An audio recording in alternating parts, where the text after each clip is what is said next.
Meus caros amigos, bom dia para todos, para todas. Hoje, essa manhã muito especial aqui em Campo Grande, uma manhã maravilhosa, e eu tenho a honra de dividir essas tarefas da manhã com a nossa professora, a nossa evangelizadora, símbolo do Movimento Espírita de Evangelização, sim, Sandra Borba. Ela que mantém acesa a chama da evangelização, da educação, de um olhar pedagógico para o ensino, para o aprendizado, que é o que a gente mais precisa, mais precisa. Diz o apóstolo Paulo na questão 1009 do Livro dos Espíritos, que gravitar em torno da unidade divina ao objetivo da humanidade. Para isso, três coisas são necessárias: a justiça, no sentido de reto proceder, o amor e a ciência, no sentido de conhecimento, aprendizado. E ele diz: três coisas nos afastam desse objetivo: a injustiça, ódio e a ignorância. O que eu mais tenho medo é a ignorância. Allan Kardec, na primeira página de O Livro dos Espíritos, intitulou essa obra basilar da terceira revelação de Filosofia Espiritualista. Esse título não pode passar despercebido, porque o Livro dos Espíritos toca em todas as questões que os filósofos da humanidade, de todas as épocas, se debruçaram sobre elas. Todas as questões. Todas. Desde os pré-socráticos, com a sua investigação de uma substância original que daria origem a tudo, até as mais atuais reflexões sobre filosofia moral, filosofia política, social. O Livro dos Espíritos abarca todas essas questões e nos oferece, nas palavras de Allan Kardec, um novo ponto de vista. E uma das questões mais embaraçosas para nós encarnados, uma das questões mais desafiadoras, veja, é tão desafiador, que deixou Buda perplexo. Conta-nos a literatura da biografia e dos ensinos de Buda que algo que o impressionava era o fato de, para sobreviver, os animais terem que destruir uns aos outros. A destruição está entranhada na natureza. E aqui nós estamos falando da morte orgânica, dos cataclismos, do processo de destruição que acompanha a forma. Tudo que possui forma, tudo que pode ser percebido pelos nossos sentidos, está sujeita à lei de destruição. A ponto do benfeitor Emmanuel ter afirmado, no comentário do versículo que diz assim: o reino dos céus, o reino de Deus, não vem com aparências exteriores. Emmanuel comenta: tudo que os olhos mortais podem contemplar está morto. Tudo, se você está enxergando ou morreu, está morrendo. A cidade que você mais ama, o nosso planeta, os animais, as pessoas encarnadas que nós amamos, todas estão caminhando para a destruição biológica. E é claro que quando constatamos isso, e mais, a destruição está no mecanismo da própria existência corporal. Então, para trazer um símbolo dessa região do Brasil, como sobreviveria a sucuri? Então, a destruição faz parte da estrutura. Veja, não é um elemento acidental, é um elemento estrutural. Estrutural. A cada... Foi tão curioso, um dia eu descia do elevador, do prédio, e brinquei com o vizinho, né? Bom dia, bom dia. Mais um dia. Ele, menos um. Para me provocar, né? Ele sabe que eu sou espírita. Menos um. Pensa nisso. Menos um dia para você hoje. Menos um dia. Todos nós aqui estamos caminhando na direção do nosso velório. É importante dizer isso, por quê? Porque na pandemia eu encontrei com milhares de espíritas revoltados porque existe a morte corporal. Mas não pode as pessoas morrerem. Pode. Então, Kardec endereçou essa dúvida profunda. Veja, não é uma dúvida singela. Não é uma dúvida singela. Houve, no século IV do cristianismo, uma corrente religiosa originária do judaísmo e do cristianismo, o gnosticismo, que chegou a dizer o seguinte: esse mundo aqui não é coisa de Deus. Por quê? Por causa da lei de destruição. Então, esse mundo aqui é obra do capeta, do diabo, do adversário. Buda foi mais sutil. Ele falou: não, isso aqui é obra de Maia. Maia é a ilusão. Foi mais profundo na reflexão. Porque essa corrente do século IV, ela dizia o seguinte: olha, abandone esse mundo. Despreze o seu corpo. Abomine a vida material. Rasgue dinheiro. Tenha um menosprezo pela matéria.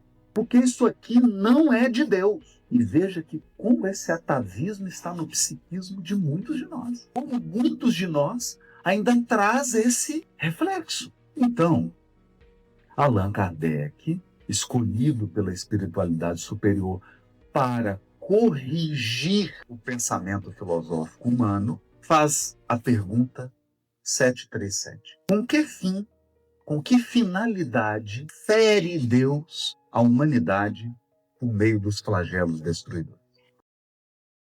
Por quê? Por que tem tsunami e mata milhares de pessoas? Por que tem pandemia e mata milhões de pessoas? Por que Deus faz isso? Ou, se ele não faz, por que ele permite? Por quê?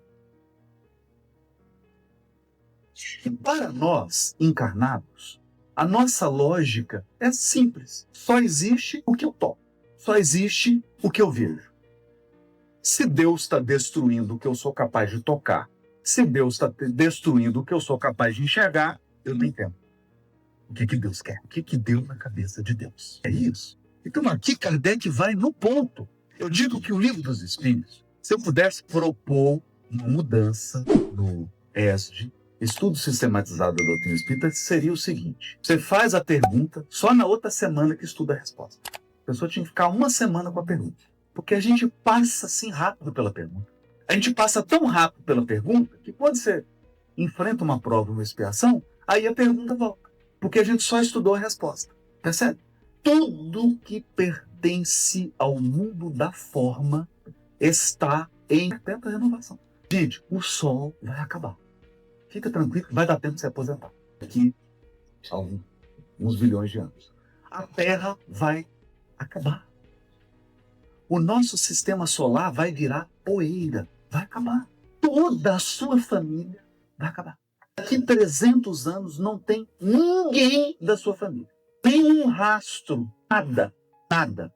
Então Kardec está perguntando: bom, qual que é a finalidade disso? Qual é o objetivo disso? Aí os espíritos respondem: para fazê-la progredir mais depressa. Quem? A humanidade. Para fazê-la progredir mais depressa. Já não dissemos ser a destruição uma necessidade para a regeneração moral dos espíritos, que em cada nova existência sobem um degrau na escala do aperfeiçoamento? Então, o que os espíritos estão sugerindo aqui? Se você achar a forma imutável, ninguém muda. Você dá 80, 90, 100 anos para o indivíduo, que é pouquíssimo. O tempo de uma encarnação é um sopro.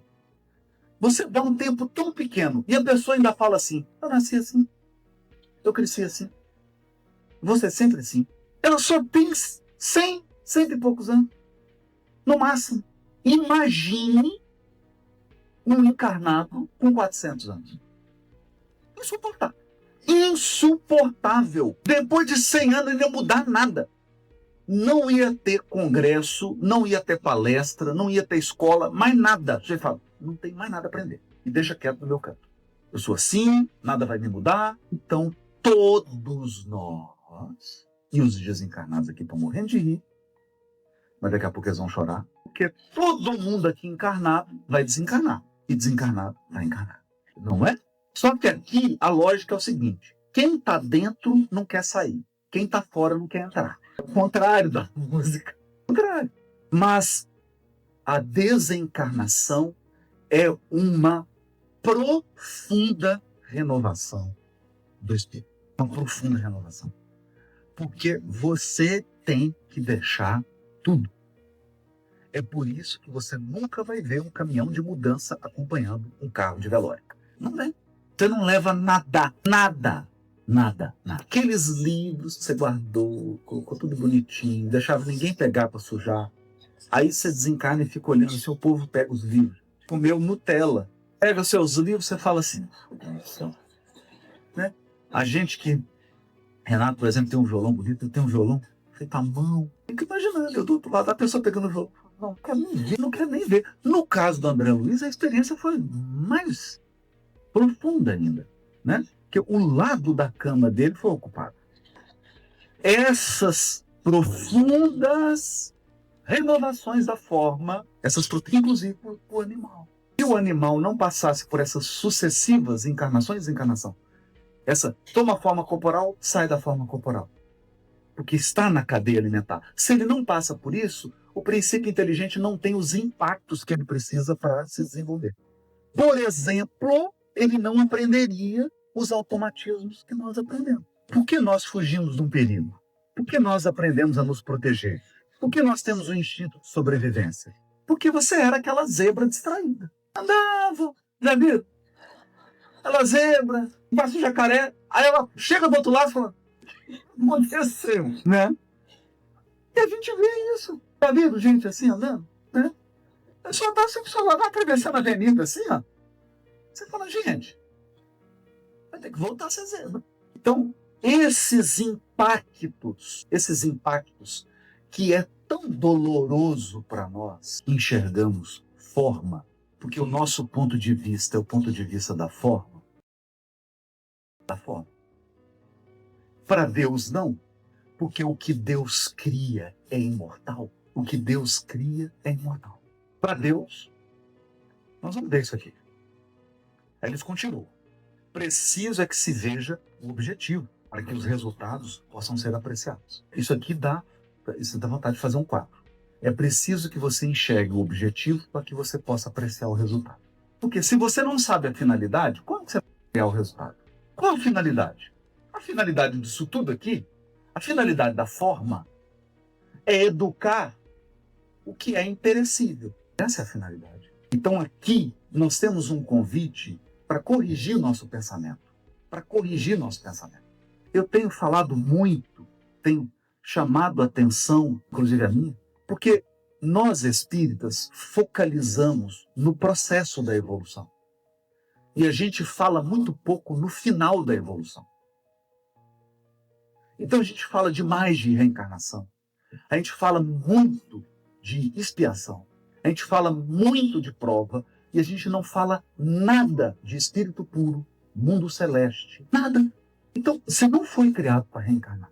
Você foi criado para se tornar um espírito celestial. Celestial. Vai chegar um momento da sua evolução, você não encarna mais. Não encarna mais. Você não é obrigado. Se eu chegar e falar assim, não encarna mais. Encarna.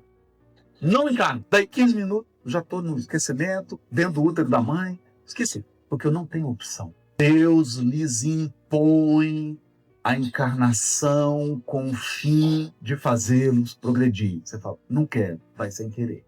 Porque você é criança espiritual. Você vai encarnar. Espírito puro, não. Espírito puro só encarna em missões gerais. Para vocês terem ideia. Espírito bom. Bom, não é puro, não. Não é primeira ordem, segunda ordem.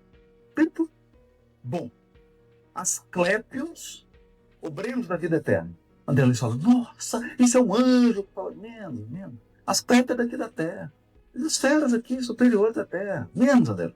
Você não viu anjo, não. Porque a gente acha que tudo quanto é espírito de luz é anjo. Luz pra gente é anjo. A gente não sabe o que é anjo, gente. E depois, o Asclépio é daqui. Só que ele encarna cada 700 anos. Deu uma inveja.